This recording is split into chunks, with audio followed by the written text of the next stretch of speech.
Hello বন্ধুরা, good morning. কেমন আছো সবাই? আশা করি সবাই ভালো আছো। শীতকালে কি অবস্থা! এটা শীতকাল না গরমকাল? কালকে এত শীত করছিল, সকালবেলায় আবার মনে হচ্ছে সোয়েটার বার করি। কালকে রাত্রেবেলাও শীত করছিল। ওয়েদার এরম চেঞ্জ হয়ে যাচ্ছে কেন? গরমকালে তো বৃষ্টি হলে শীত করে না এত। এত শীত লাগছে। আমি তো যে র্যাকগুলো আমি মানে শীতকালে ব্যবহার করেছিলাম সেগুলো সব তুলে দিয়েছিলাম, গরম পড়ে গেছিলো বলে। ওমা, আমি কালকে সব বার করেছি জানো তো, এত শীত লাগছিল। খুবই শীত করছে সকালবেলা, মানে ভোরবেলা মনে হচ্ছে পুরো শীতকাল, কনকনে ঠান্ডা লাগছে, এত ঠান্ডা লাগছে সোয়েটার বার করার মতন ঠান্ডা। এ কী আশ্চর্য! হ্যাঁ, হঠাৎ করে এরকম শীত পড়ে গেলে হয়। মানে ওয়েদার কীভাবে চেঞ্জ হয়ে যাচ্ছে। এই চৈত্র মাসে কিন্তু খুব একটা বৃষ্টি হয় না। চৈত্র মাসে খুব গরম পড়ে, চড়া রোদ হয়, আর বৃষ্টি হচ্ছে কেমন, আবার তারপরে মেঘলা মেঘলা দেখো ওয়েদার দেখো। আর 7 দিন ধরে তো বৃষ্টি, মেঘ মানে আমি আসার পর থেকে ভালো মতো রোদই হয়নি। এবার আমাদের চাষের যেসব ফসলগুলো উঠেছে, এই যে ধনে দেখো, ধনে সর্ষেটা উঠে গেছে, মানে সব কিছু উঠে যাওয়ার পরই বৃষ্টিটা হয়েছে ঠিকই, তবে ধনেটা কিন্তু চাষে ছিল, ওটা কাটা হয়নি। তখন একদিন বৃষ্টি হয়েছে, তার জন্য ধনেটা ভিজে গেছিলো। ওই বৃষ্টিটা যদি না হতো তাহলে ধনেটা ভিজতো না। এবার ভেজা ধনে তো ঘরে রাখতে পারবে না, বিক্রিও করতে পারবে না। তাই জন্য এই যে রোদ হয়নি, 2 দিন পর আবার রোদে দিল। সারা ছাদ জুড়ে আছে। আমি জামা কাপড়গুলো নিয়ে এসে ভাবছি কোথায় মেলবো, মেলার তো জায়গাই নেই। মেললে তো ছায়া পড়ে যাবে ধনের মধ্যে।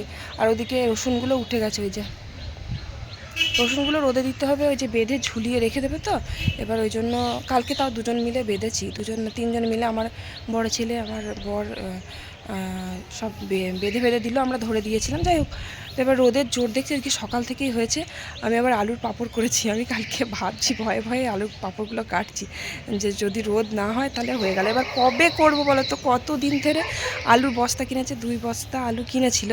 তারপরে আবার মাঠের আলুগুলো উঠেছে, তার মধ্যে ছোট ছোট কুচো আলু কয়েকটা বাছাই করে রেখে দিয়েছে, কুচো বড় সব আছে, আর বাকি আলুর বস্তা স্টোরে রেখে দিয়েছে। এবার অত আলু তো শেষ হবে না, খেয়েও শেষ হবে না, পচে যাবে, পচে যাচ্ছেও। তার জন্য এবার পাঁপড় তো করে দিতে হবে। রোদ হচ্ছে না তো পাঁপড় করবো কী করে? তো আজকে দেখছি রোদ হয়েছে, কপাল করে আমার ভাগ্য ভালো। কালকে রাত্রে আমি আলু কেটে দিয়েছিলাম, তো এবার আমি না কুচু আলুগুলো কেটেছিলাম। আর কুচু আলু হাঁড়িতে সেদ্ধ করতে গেলে না দেরি হয় খুব, তাই আমি প্রেশার কুকারে সেদ্ধ করতে দিয়েছি। হয়ে গেছে, এখনও আনিনি। আমি কোথায় মেলবো আমি তাই চিন্তা করছি গো। কোথাও জায়গা নেই, একটু জায়গা নেই ছাদে। সারা ছাদ জুড়ে এই যে ধনে দেওয়া আছে। আমি জামা কাপড় কেচেছি কালকে 1টা 1:30টার দিকে দেখছি রোদ উঠেছে, আর আমি সেই বেড়াতে গিয়ে এসে থেকে জামা কাপড় কাচতে পারিনি, আবার আরও জামা কাপড় হয়েছে। তাই জন্য আমি কালকে কেচেছি, কিন্তু তারপর রোদ হওয়ার পর দেখলাম একটু হালকা জল ঝরে গেছে। আজকে আবার রোদ উঠেছে, কিন্তু মেলবোটা কোথায় আমি জামা কাপড়গুলো? কি জ্বালা যন্ত্রণা বলো তো। আচ্ছা, আমাদের এখানেই কি শুধু ঠান্ডা পড়ে গেল, নাকি তোমাদের ওখানেও ঠান্ডা পড়েছে এরকম? মানে এত ওয়েদার চেঞ্জ, এতটা, মানে বৃষ্টি হলে হালকা ঠান্ডা লাগতে পারে, তা বলে এতটা মনে হচ্ছে সোয়েটার পরি।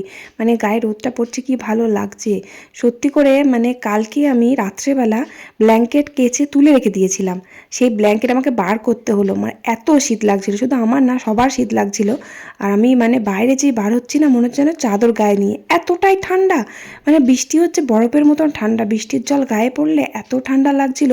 কারণ ছাদের ওপর সব রসুনে ভর্তি ছিল, সেই রসুনগুলো তুলতে তুলতে বৃষ্টি এসে গেছিলো। এবার বৃষ্টির জল যে গায়ে পড়ছে না, পুরো বরফ, মনে হচ্ছে বরফ পড়ছে, বরফ গোলা জল, এত ঠান্ডা। প্রচুর শিলাবৃষ্টি হয়েছে, প্রচুর, মানে সারা উঠোন জুড়ে শিলাবৃষ্টি হয়েছে। সেই অন্ধকার, কারেন্ট ছিল না, তাই, তা না হলে আমি দেখাতাম।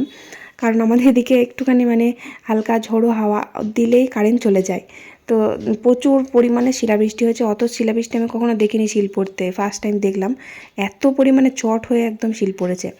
যাই হোক, প্রচণ্ড ঠান্ডা পড়ে গেছে, মনে হচ্ছে সেই শীতকালের মতন। আর এই যে আমি কালকে আলুর পাঁপড়, কটা আলু কেটে দিয়েছিলাম, কুচো কুচো আলু প্রচুর আছে। এবার অত ছোট আলু কি করবো বলো তো? তাই জন্য ভাবলাম কুচো আলুগুলো পাঁপড় করে দিই, আর বড় আলুগুলো ভাতে খাওয়া হবে, তারপরে তরকারিতে খেতে লাগবে। আমাদের মাঠে যে আলু উঠেছিল, আলু তো মানে খাওয়ার জন্যই লাগিয়েছিল। এবার আলু কিন্তু বেশি হয়ে গেছে, অত আলু, মানে 4 বস্তা আলু হয়েছে, 4 বস্তা 5 বস্তা মতন আলু হয়েছে, 1 বস্তা আলু কুচো আলু বেরিয়েছে। এবার 6 বস্তা না হলে স্টোরে রাখতে দেয় না, তাই আর কি 2 বস্তা আলু কিনে ওই 6 বস্তা টোটাল করে স্টোরে রেখে দিয়েছে। 4 বস্তা আমাদের ছিল, এবার 4 বস্তা আলু মানে কত আলু বলো তো? অত আলু কি বাড়িতে খাওয়া সম্ভব? পচে যাবে। আর তার থেকে বড় কথা, রাখবো কোথায়? আমার বর আবার বলছে উপরের ঘরে খাটের তলায় সব ঢেলে দিয়ে গেলাম। বলছে হ্যাঁ, ওই আলু খাটের তলায় তুমি ঢালবে আর ঘরগুলো সব নষ্ট হবে, একদম ঘরে দাগ হয়ে যাবে। একটা আলু পচে গেলে না, যদি সামনে দাগ হয়ে যায় এই মার্বেলের মধ্যে, সে দাগ কিন্তু আর উঠবে না। তাই জন্য আমি বললাম তুমি আর দুটো কিনে ওটা স্টোরে রাখার ব্যবস্থা করো, কারণ 4 বস্তা আলু এমনিতেও নষ্ট হবে, খেয়ে শেষ করতে পারবো না। তো আমার বর বলছে আলুর পাঁপড় করে দেয়। এবার কয়দিন আলুর পাঁপড় করবো কী করে বলো তো? কি বৃষ্টি, কি বৃষ্টি, বৃষ্টি যেন, মানে বৃষ্টি না হলেও মানে ওয়েদারটা এত মানে সে মেঘলা মেঘলা, সে অল্প অল্প বৃষ্টি হচ্ছে। কদিন 2 দিন তো বৃষ্টি হলো। সেই বর্ষাকাল পড়তে না পড়তে চৈত্র মাসেও বৃষ্টি, কি বলবো মানে এখন কি কখন কি হবে বলাই মুশকিল হয়ে যাচ্ছে। আষাঢ় মাস, বৈশাখ মাসে ঝড় বৃষ্টি হয় ঠিক আছে, কিন্তু চৈত্র মাসে এরকম ঝড় বৃষ্টি প্রচণ্ড পরিমাণে পরপর, মানে 4-5 দিন ধরে ঠিক সন্ধ্যেটা হচ্ছে আর ওই সময় ঝড় বৃষ্টি শুরু হয়ে যাচ্ছে। তো এবার আলুর পাঁপড়, ওই ছোটো ছোটো আলুগুলো আমি ভেবেছি যে কুচু আলু যেগুলো আছে সব ওগুলো আমি সব পাঁপড় করে দেবো এক ধার থেকে। এবার একটু কয়েকটা রেখে দেবো, মানে ওই 1 কেজি মতন আলু রেখে দেবো, যদি ভাজা টাজা মাঝে সাঝে খাওয়া হয়, তারপরে চচ্চড়ি করলে দেওয়া হয়। তার জন্য 1 কেজি মতন রেখে দেবো, দিয়ে পাঁপড় করে দেবো। কালকে রাত্রে কটা কেটে রেখেছিলাম।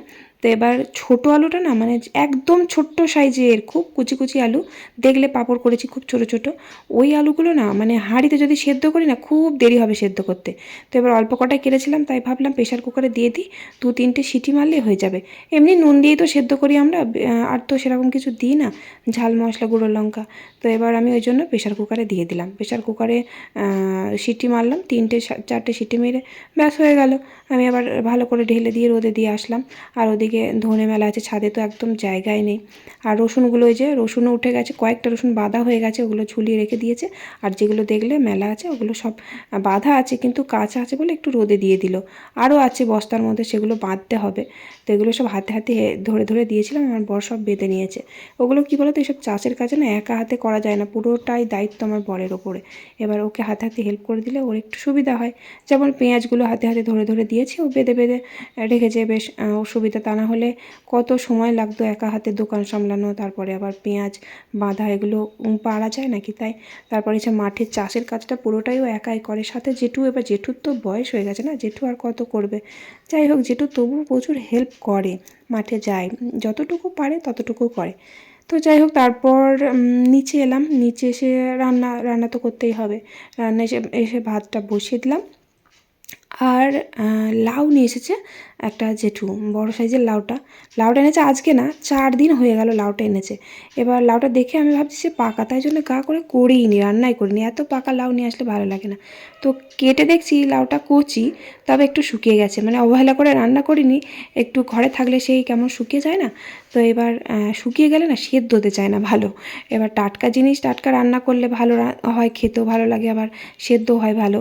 তো এবার সেদ্ধ হবে কিনা আমি জানি না, তবে লাউটা রান্না করবো। জেঠু বলছে টাকা দিয়ে কিনে নিয়ে আসলাম, লাউটা তোমরা নষ্ট করলে। এবার বললো জেঠু কেমন খারাপ লাগছে, তাই জন্য ভাবলো লাউটা আজকে রান্নাই করে দিই।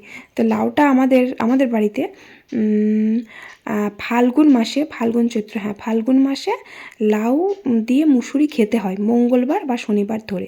তো এবার ফাল্গুন মাসেতে একদিন করেছিলাম, মঙ্গলবার দেখে লাউ মুসুরি করেছিলাম। জেঠু আবার বলছে যে মুসুরি দিয়ে লাউ দিয়ে করো, ওটা ভাত দিয়ে খাবো। এবার লাউ মুসুরি না ভাত দিয়ে ভালো লাগে না খেতে। এবার আমরা কি করি, লাউ মুসুরি করি দুপুরবেলা, দিয়ে রেখে দিই, জেঠুকে ভাত দিয়ে দিই, আর আমরা সন্ধ্যাবেলা মুড়ি দিয়ে খাই। আর লাউ মুসুরির থেকে আলু দিয়ে মুসুরি সেদ্ধ করলে ওটা খুব ভাল লাগে খেতে। আমাদের মুসুরি চাষটা আগের বছর করেছিল, এবার বারণ করেছি। মুসুরি চাষ করতে প্রচুর পরিমাণে পরিশ্রম হয়, সে মানে মুসুরি পাওয়াও যায় না, মানে অল্প চাষ করে কোনো লাভ নেই, যদি বেশি করে তাহলে ঠিক আছে। এবার অল্প কটা চাষ করেছিল, যে মানে খাটনি খেটেই গেছে, অথচ মুসুরি হাতে পায়নি। অল্প কটা মুসুরি হয়েছিল, খুব মানে প্রচুর পরিশ্রম মুসুরি চাষ করতে গেলে। মানে যদি বেশি করে তাহলে সে হলারে মেশিনে দিয়ে দেবে, মুসুরি বেরিয়ে চলে আসবে, সেটা ঠিক আছে, কিন্তু হাতে পিটিয়ে পিটিয়ে মুসুরি বার করা খুবই কষ্টকর। যেটা আগের বছর করেছিল তোমাদের দেখিয়েছিলাম, ছাদে সেই মুসুরির কাদা ছিল সব, ওগুলো একটা একটা করে পিটিয়েছিল আমার পর। আর মুসুরির ফল কম হয়েছিল, প্রচুর খাটনি, বাপরে বাপ, অনেক রকমেরভাবে চালতে হয়। যাই হোক, তো রান্না বান্না বলতে আজকে আমি লাউটা রান্না করব। আর বেসনের বড়া করলাম আজকে পেঁয়াজ দিয়ে, মানে পেঁয়াজি যেটা বলে, পেঁয়াজি খুব কম খাওয়া হয় কারণ পেঁয়াজিটা বাড়িতে কেউ খেতে চায় না, নয়তো বাঁধাকপির বড়া, নয়তো বেগুনি, আর নয়তো ওই যে সজনে ফুলের বড়া কয়দিন খুব খেলাম। এখন ওই ডাঁটা হয়ে গেছে, এখন ওই ডাঁটা পেরে নিয়ে এসে, ডাঁটা ডেলি প্রত্যেক দিন, বাড়িতে এত গাছ আছে, ডাঁটা বিক্রি তো করে না। ডাঁটা বাড়িতে মানে খেতে ভালোবাসে তো, তাই জন্য কেউ বিক্রি করতে চায় না। রোজ করে দাও, রোজ খাবে, তবে রোজ ভালো লাগে না। আমিও ভালোবাসি খেতে, তা বলে রোজ করলে ভালো লাগে বলো তো খেতে? এই যে দেখো, বাড়িতে দুই ভাই থাকলে না শুধু মারামারিই করবে, আর আমি খালি রান্না করতে করতে বকে বকে মরে যাই যে মারামারি করিস না। যাই হোক, এ দেখো ডাঁটা দিয়ে ওই ছোটো ছোটো বাটা মাছ এনেছে, বাটা মাছগুলো একটা আলু দিয়েছি, আলু দিয়ে ঝোল করে ফেললাম। তো এবার মাছগুলো, মানে বাটা মাছগুলো ভাবলাম আলাদা করে একটু ঝোল করি, ঝোল না মানে রসা রসা সর্ষে বাটা দিয়ে একদম মাখো মাখো করি। তো আবার আলাদা করে করব, তো ভাবলাম এই তরকারির মধ্যে দিয়ে দিই, ডাঁটার তরকারির মধ্যে। ডাঁটাটা শুধু করার কথা ছিল, আর মাছটাও শুধু ঝাল করার কথা ছিল। এবার কোনো আলুর তরকারি হচ্ছে না, লাউটা আবার ভালো নয়, কেমন একটা শুকনো শুকনো, তো ভালো সেদ্ধ হয়নি। তাহলে ভাতটা খাবো কী দিয়ে? তাই জন্য ওই ডাঁটার তরকারির মধ্যে একটা আলু দিয়ে দিলাম, আবার মাছগুলো ওর মধ্যে দিয়ে দিলাম। মাছগুলো আলাদা করলে আমার বড় ছেলে আবার খেতে ভালোবাসে, এরকম মাছের ঝোল মোটেই পছন্দ করে না। তারপর ছোটো মাছ তো, ছোটো মাছ এখন কেউ ভালোবাসে না। গুবলু সোনা ভালোবাসতো আগে, এখন আবার উনিও ভালোবাসে না। যাই হোক, রান্না শেষ করলাম। রান্না বান্না শেষ করে আবার প্রচুর কাজ আছে, কারণ আমি সকালবেলা আজকে ঘর মুছিনি, ঘরটা আমাকে মুছতে হবে। তারপরে ওই যে ছাদে সব অতগুলো আছে, ওগুলো নেড়ে চেড়ে দিতে হবে। ধনেগুলো বারবার নেড়ে দিতে হবে, কারণ প্রচণ্ড ভিজে গেছে। আর ভেজা অবস্থাতেই বস্তার মধ্যে 4 দিন ছিল, কারণ ধনেটা যখন কাটবে তখন মানে যেদিন কাটবে তার আগের দিনকে একটু বৃষ্টি হয়েছিল, ওই হালকা পাতলা বৃষ্টিতেই না ধনেটাকে ভিজিয়ে দিয়েছে। এবার ওই ভেজা ধনেটা তো বস্তায় ভরে বিক্রি করতে পারবে না, তার জন্য রোদে দিতে হলো। তারপরের দিন থেকেই মানে বৃষ্টি শুরু হয়ে গেছে, আর রোদ হয়নি। তো একদিন দিয়েছিল, ওই যে মেলা আছে দেখছো তো, ওইটা একদিন দিয়েছিল ওইগুলো আবার সে বৃষ্টি আসছে বলে সে মানে 3 জন মিলে আবার তুলতে হয়েছে। বাবা প্রচুর খাটনি, কি বলবো, মানে চাষি বাড়িতে যারা থাকে তারাই জানে যে কীরকম পরিশ্রম করতে হয়, খাটতে হয়। মানে ধরো এই বৃষ্টি এলো, এই তোলো, আবার মেলো, এই যে ধান টানগুলো থাকলো, বৃষ্টি আসলে আবার তুলতে হয়, মেলতে হয়, এই করতে হয়, মানে প্রচুর খাটনি। এবার আমার যখন বিয়ের প্রথম আমি ভাবতাম যে এগুলো হয়তো আলাদা লোকজন আছে কাজ টাজ করে। তারপরে আবার গরু টরু ছিল তো বাড়িতে, 2-3টে গরু ছিল তখন, আমার বিয়ে যখন হয় তখন আমি ভাবতাম যে গরু কাজ টাজ হয়তো লোকজন করে। আমাকে তো তাই বলেছিল আমার মা, যখন দেখে আমাকে গিয়ে বলে যে তোর ছেলে দেখে আসলাম, তোর শ্বশুরবাড়ি খুব ভালো হবে। আমি বলছি তাই? তো এবার মা বলছে যে গরু আছে। আমি বলছি গরু আছে, আমি ওই বাড়িতে বিয়ে করবো না মা, তাহলে আমি গরুর কাজ আমি করতে পারবো না, গোবরে হাত দিতে হবে, হাতগুলো কেমন হয়ে যাবে, আমি হাত দিতে পারবো না। মা বলছে কেন রে, তোকে করতেই হবে না, লোকজন আছে তো। অথচ এসে দেখছি আমার শাশুড়ি মা, আমার শ্বশুর মা, সব মানে সবাই নিজেরাই করছে। এবার দুটো গরু আছে, তার জন্য আবার আলাদা লোক রাখতে হবে, তাই জন্য সবাই নিজেরাই করে। তারপর আমি এসে আস্তে আস্তে নিজে থেকেই সব কিছু শিখে গেছিলাম। গরু মানে বিচুলি কাটা, তারপরে ঘুঁটেটা আমাকে দিতে দিত না, তবে গোবর লাঠি আমি দিতাম, ওটা আমি শিখেছিলাম, গোবর লাঠি দেওয়াটা। আর কিন্তু হাতের অবস্থা সত্যি বলছি খারাপ হয়ে গেছিলো একবারে, মানে হাতগুলো তখন দেখলে না চোখ দিয়ে জল বেরিয়ে আসতো। হাতের অবস্থা এত খারাপ, মানে হাতগুলো ফাটা ফাটা হয়ে গেছে তখন, মানে আমার হাত বলে মনে হতো না, হাতগুলোর দশা এত খারাপ ছিল। তারপর পায়ের গোড়ালিগুলো খালি ফাটতো, এই যে গরুর চুনা, মানে গোবর, গরুর চুনা, এগুলো সব পা দিলে না পা কিন্তু খুব ফাটে। আর সেরকম পাগুলো, গোড়ালিগুলো ফেটে সে মানে বয়স্ক মানুষের থেকেও পায়ের 12টা বেজে গেছিলো। তো যাই বলো, এখন গরু নেই তাই হাত পাগুলো ঠিক আছে, কিন্তু কাজ আছে প্রচুর চাষি বাড়িতে, সত্যি কাজ টাজ থাকে। আমাকে আমার বর ফোন করে দিদি বাড়ি থেকে আসতে বললো, তার কারণ আছে, কারণ প্রচুর বাড়িতে কাজ, এখন গিয়ে ঘুরে ঘুরে বেড়ালে তো হবে না। যাই হোক, তো এবার হাতে হাতে হেল্প করে দিতে পারছি, এটাই অনেক। তো এবার আমি রান্নাবান্না সেরে ছাদে এলাম। ছাদে এসে সব ধনে টনেগুলো নেড়ে দিলাম। আমার বর বললো যেন আজকে ছাদে জামাকাপড় মোটেই কাচবে না। আমি এবার দেখছি প্রচুর জামাকাপড় আছে, এত সুন্দর রোদ হয়েছে, কাচবো না, আবার বলা যায় না ওয়েদারের কথা, আবার যদি কাল বৃষ্টি আরম্ভ হয়ে যায় তাহলে আবার পড়ে থাকবে। আমার এই জামাকাপড় ঘরের মধ্যে পড়ে থাকলে না কেমন কেমন একটা হয়, কখন কাচবো মানে ভাল লাগে না আমার। তো আমি কী করলাম, ওই ধনেগুলো না একটু সাইড করে দিলাম, কলপাটটা মানে ছাদের যে কলটা থাকে ওখানেও দেখছি মেলে দিয়েছি, আমি একটু সাইড করে দিয়ে ওখানে ফটাফট কেচে নিলাম।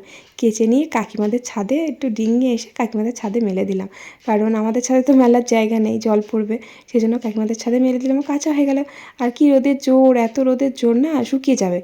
তারপর চান টান করে তাড়াতাড়ি খাওয়া দাওয়া করে আবার ছাদে এলাম। এই যে এই সব ধনেগুলো শুকিয়ে গেছে, তুলে দেবে। এবার বস্তায় ভরে নিয়ে চলে যাবে সোজা বাজারে। এবার অতগুলো ধনে তো একা একা পারবে না তুলতে, তাই একটু বস্তায় করে ভরে দিচ্ছি। আমি ভরে দিচ্ছি, ও বেঁধে বেঁধে নিচে নিয়ে চলে যাচ্ছে। আর দেখে মনে হচ্ছে যেগুলো ধনে মনে হচ্ছে ধান, তাই না? ফোনে বোঝাই যাচ্ছে না। যাই হোক, ছাদে ওই অতগুলো ধনে তুললাম। তারপর রসুনগুলো ছিল, রসুনগুলো সিঁড়িতে আমার বর রেখে দিল। তারপর ছাদটা ঝাঁট আর দেওয়া হলো না, কালকে ছাদটা ঝাঁট দিয়ে দেবো। আজ আর পারছি না, অনেক দেরি হয়ে গেল, বেলা হয়ে গেল। আবার এই যে বাসনগুলো পড়েছিল, বাসনগুলো ধোয়া হয়নি। মানে ভাত টাত খেয়ে একটুখানি রেস্ট নিয়ে ছাদে গেছিলাম, কারণ শুকিয়ে গেছে ধনেগুলো। আবার মেঘ মেঘ করছে, মনে হচ্ছে না সন্ধ্যাবেলা আবার বৃষ্টি হতে পারে, কারণ ডেলি একটা মানে রুটিন হয়ে গেছে যে প্রত্যেক দিন সন্ধ্যাবেলা একবার করে ঝড় উঠছে, নয়তো বৃষ্টি হচ্ছে, প্রত্যেকটা দিন দেখছি। ওই জন্য ওয়েদারটা কেমন ঠান্ডা ঠান্ডা, মানে গরম তো পড়েনি একদম, বরঞ্চ একটু শীত শীত করছে। সকালবেলা তো খুব শীত করছিল। যাই হোক, তারপর বাসনগুলো ধুয়ে মেজে নিলাম। তারপর এই যে সন্ধে হয়ে গেছে, সন্ধেটা দিয়ে দিলাম। আর রাত্রের খাবার বলতে আমি ভাবছি একটু দুধ আছে, কালকে দুধ খাওয়া হয়নি, মানে গুবলুকেও খাওয়ানো হয়নি কালকে দুধ। দুধ ফ্রিজের মধ্যেই ছিল। কালকে কি একটা খেয়েছিল, তাই জন্য দুধ, ও হ্যাঁ, কালকে পাস্তা বানিয়ে দিয়েছিলাম, পাস্তা খেয়েছিল বলে দুধটা নিয়ে আসা হয়নি। কালকের দুধ আজকের অনেকটা হয়ে আছে, তাই ভালো একটু পায়েস করে দিই, কারণ ওরা পায়েস খেতে খুব ভালোবাসে। একটু ঘরের মধ্যে কাজু কিশমিশ ছিল, ওই দিয়ে একটু পায়েস করে দিলাম, ওদের পায়েস খেতে পছন্দ করে। আর রাত্রে খাবার বলতে রুটি করব, পরে রাত্রেবেলা 9:30-9টার সময় রুটি বানাবো। আর ওই পায়েসটা করলাম, ওই দিয়ে খেয়ে নেবে। আর একটু আলু চচ্চড়ি কালকে করেছিলাম, সেটুকু আছে। আর আজকে রান্না কিছু করবো না, রাত্রে আর ভালো লাগছে না। যাই হোক, তো চলো, ভিডিওটা কেমন লাগলো অবশ্যই কমেন্ট করে জানিও। ভালো থেকো সবাই। আর ভিডিওটা এখানে শেষ করলাম, ভালো লাগলে অবশ্যই লাইক করে কমেন্ট করে দিও। চলো, আজকের মতো টাটা, বাই বাই।